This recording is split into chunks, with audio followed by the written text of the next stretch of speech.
particular problems.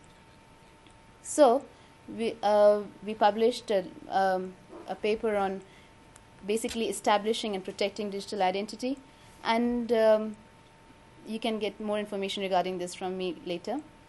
And what we really looked at is how do we establish a digital identity in a particular federation, and then detail out, okay, for identity theft protection, how can we use secure message exchange protocols and tools like cryptographic zero-knowledge proofs and distributed hash tables to prevent identity theft. And we will get into that now. And then we also give formal and detailed analysis of the security and complexity of our solution. This was, again, an important aspect because we can give some nice tools, but if they are totally inefficient, then it cannot be really used in the system. So the main idea behind our solution was that of multi-factor. So having known that we have a lot of information, one can look into seeing that, okay, if you can provide additional information, for example, your mother's maiden name or social security number, as a proof to qualify the owner of this identity attribute being used, like the credit card number. It's a very real life thing. You go to a bar, you go to a shop, you find that if you use, say, a credit card number, it is likely that the seller would ask you for a little more information than that. In this case, they ask for a driver's license or additional photo ID to assert. But if you think about this further, in a digital world, asking for more information does not mean that you can take it back. If you gave more information than required, you just needed to give your credit card number. And just to prove that this is your credit card number, you'll end up giving up your social security number or additional information. That's gone. Now the actual service provider knows all this information. So you can't really show that ID and take it back in the digital world. So the idea is to provide a multi-factor without the loss of privacy. And for that, we use a zero-knowledge proof, which is an interactive method to prove the possession of a secret without actually revealing it. So the zero-knowledge proof is used to prove the knowledge of the strong identifier. Okay? Because normally to prove that this is really you, they'd start looking at strong identifiers related to only that one single person. And zero-knowledge proof does not need one to reveal this actual information. Then we also use, if we have time, we can look into the distributed hash tables, which are used to prevent malicious users to be able to get these proofs. And we'll just check that. So we considered different types of attributes. There are mainly three types of attributes. First, in a system, the user establishes a single sign-on ID. Now the user can actually log into the system and be known as a particular identifier.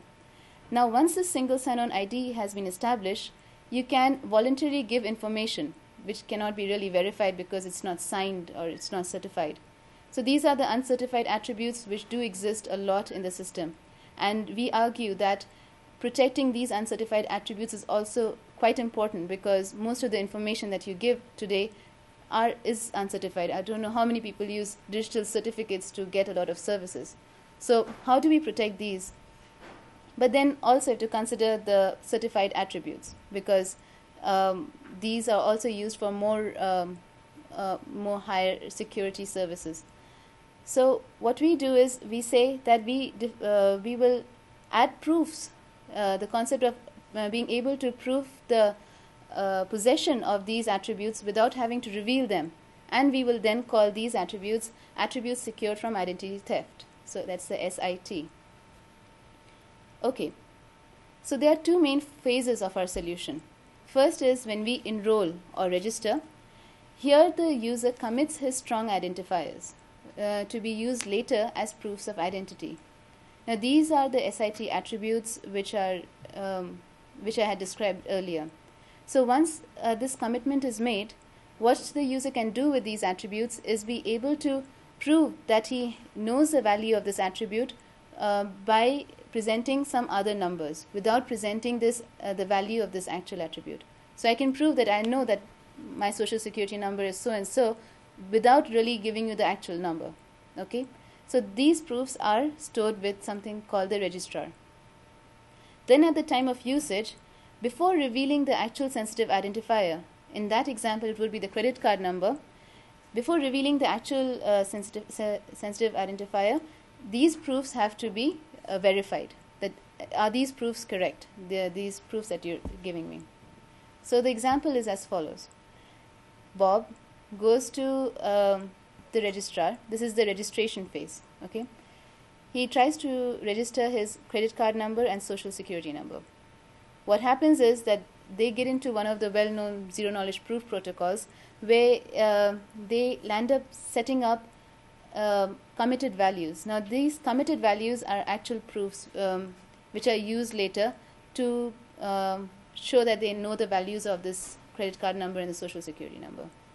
I'm omitting the details of how this zero-knowledge proof goes because of lack of time. But the idea is, using these committed values, one can prove that I know the value of the social security number. Notice that in this particular record, in the record given in with Alice at SP1, which is a single sign-on ID, the actual value of the social security number and credit card number is not given. So this record can be public, and it will not leak any information other than the fact that the social security number and credit card number have been registered. So that's the only amount of information you would get from that. Then, at the time of usage, you would have a service provider. When Bob requests for a service, then the service requires a credit card number, and to use a credit card number, one has to prove the knowledge of a social security number. Then, just as we saw in the previous example with Pete trying to go into get a service from IU and looking into the authentication system of Purdue, we use the same mechanism here to be redirected to the registrar and be able to get the committed values, the proofs associated with the social security number. And these values can be used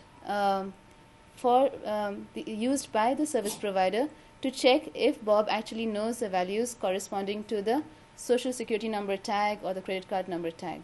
So the registrar does not know the values of the social security number and the credit card number? No. No, he doesn't?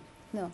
So these values are committed. And that actually brings us to a very interesting point. I will just try to be very short on that.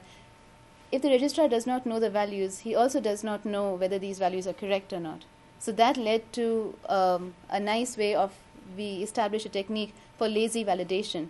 So at some point, whenever this was used, then the correctness of these attributes registered was checked. And then this is later updated or indicated by the original registrar.